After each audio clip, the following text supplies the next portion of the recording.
Što znači za tebe i za cijelo Škop i za cijelo Makedonija. Čekanje mi je to sada isto minura da bilo caka. Za kratko pretpostavljam je sve Hvala, puno, hvala. će bile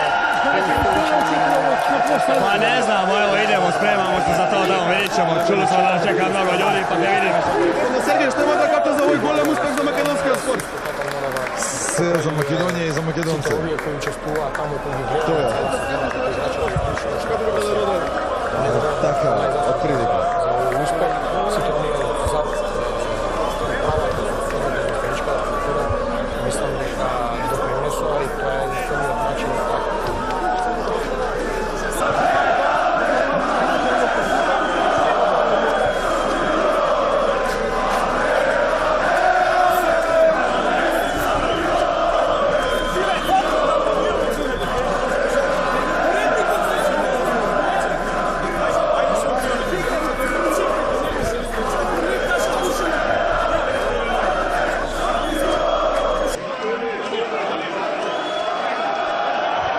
Heroju, što imaš da kažeš za ova golema pobjeda, Heroju? Ne, prekrasan osjećaj. U nedjelju je bilo, poslije utakmice ne